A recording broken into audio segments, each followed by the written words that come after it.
Manufacturers urged to export items to Venezuela to offset Jamaica's oil debt. 48 housing solutions for residents of Majesty Gardens.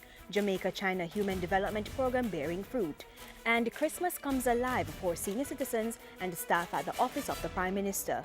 You're watching Jamaica House Weekly. I'm Andrea Chisholm.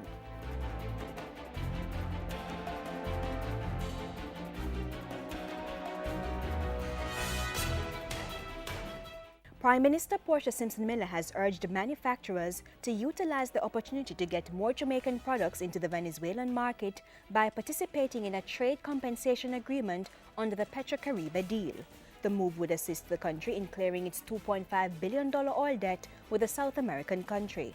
Carib Cement became the first company to tap into the arrangement when the first batch of 20,000 tons of clinker was loaded onto this vessel last Thursday en route to Venezuela. From now until April 2014, 100,000 tons valued at $8.5 million will be shipped. I would like to urge other Jamaican manufacturers to access this trade compensation mechanism so that more Jamaican goods and services will enter the Venezuelan market.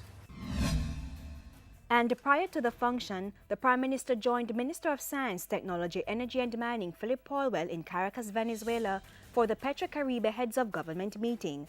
The Prime Minister insisted that her participation in meetings of this nature and other official international assignments are done to bring tremendous benefit to Jamaica.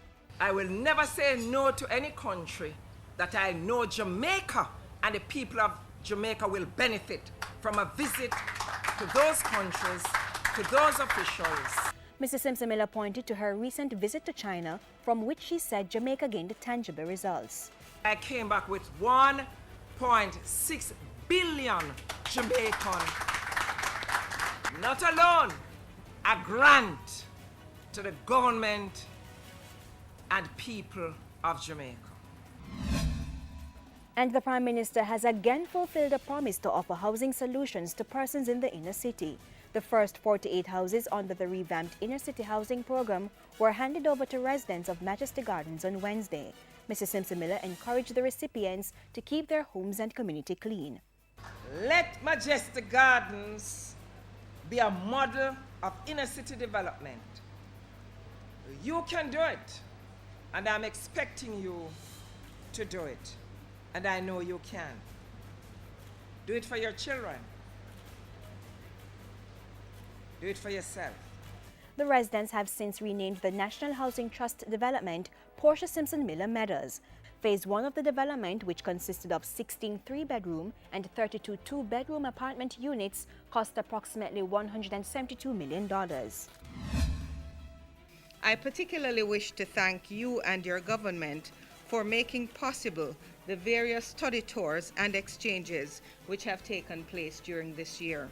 Information Minister Senator Sandria Faulkner expressing gratitude to the Chinese government and mission for the Human Development Program between both countries.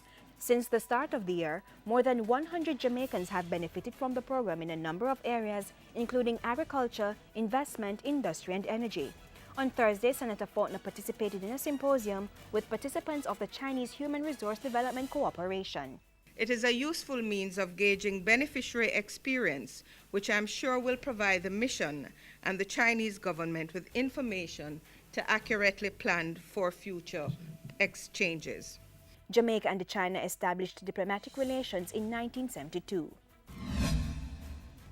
As Jamaicans continue to bask in the euphoria created by local artist Tessan Chin, the Prime Minister congratulated the vocal powerhouse on winning last Tuesday's finale of American talent show The Voice. Describing her as an ambassador, Mrs. Simpson-Miller said Tessan had joined the ranks of a long list of outstanding Jamaican achievers. She also thanked Jamaicans at home and in the diaspora for helping Chin win the competition and said a larger celebration was appropriate.